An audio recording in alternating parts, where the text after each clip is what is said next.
Welcome to this introduction to welfare economics, where we unpack consumer and producer surplus and why they matter. The cover image shows the familiar X of supply and demand with surplus zones highlighted, and this presentation will guide you from intuitive diagrams to practical policy tools for measuring economic welfare and comparing market outcomes. This page focuses on producer surplus, the benefit sellers get when market price exceeds their minimum willingness to accept. The supply curve diagram shows producer surplus as the triangular area between marginal cost and the market price, and we explain how this surplus quantifies seller welfare, incentivizes market participation, and reflects profit over variable cost for firm viability. Here we walk through measuring surplus graphically in 3 steps. Identify the market equilibrium, establish the market price line, and then calculate the surplus zones. The sequence of diagrams reveals consumer and producer triangles and how their sum equals total welfare, making it easy to visualize who benefits and how welfare changes when equilibrium shifts. This slide converts those triangular areas into exact formulas for linear demand and supply. Consumer surplus equals 1/2 times quantity times the difference between demand intercept and equilibrium price. And producer surplus is 1/2 times quantity times the difference between equilibrium price and supply intercept.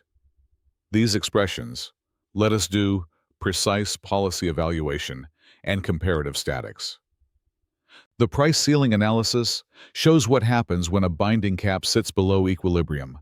Quantity supplied falls, shortages emerge, and total welfare shrinks. The diagrams highlight lost consumer and producer surplus and a deadweight loss triangle, while also noting additional costs like search or rationing that deepen economic inefficiency and distort market signals.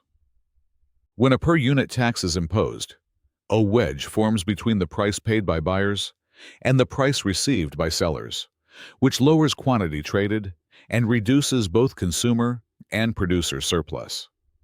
Part of the lost surplus becomes government revenue, but a deadweight loss remains, capturing the efficiency cost of taxation beyond the revenue collected.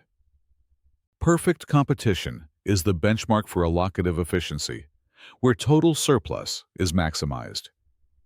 The slide shows goods allocated to the highest valuing consumers and produced by the lowest cost firms, up to the equilibrium quantity. And it explains how any deviation from this equilibrium reduces total surplus and signals potential efficiency losses in the real world. Deadweight loss is defined here as the reduction in total surplus when beneficial trades are prevented, whether by policy or market imperfections.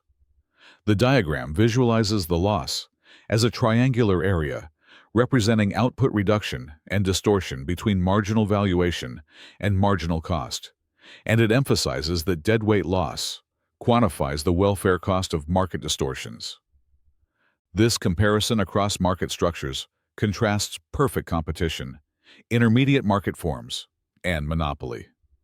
The visuals show perfect competition yielding maximum total surplus with no deadweight loss, intermediate structures producing moderate deadweight loss, and transfers from consumers to producers, and monopoly restricting output to create the largest welfare loss, key evidence for antitrust reasoning. Turning to international trade, the shift from autarky to world prices is illustrated with trade triangles that capture net welfare gains. Opening to trade reallocates surplus between consumers and producers depending on the world price, but the combined effect typically increases total welfare by exploiting comparative advantage and expanding market integration. This slide highlights the tension between efficiency and equity. Maximizing total surplus often ignores distributional concerns, while targeted policies like subsidies or vouchers aim to improve equity. Well-designed interventions can raise low-income consumer welfare with limited deadweight loss. But policy must balance fairness with preserving market incentives to avoid large efficiency costs. Finally, we bring theory into practice with policy implications.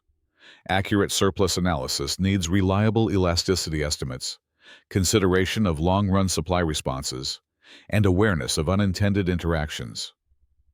Policymakers should compare deadweight losses to distributional goals, phase reforms gradually, monitor outcomes, and ensure measurable welfare improvements before scaling interventions.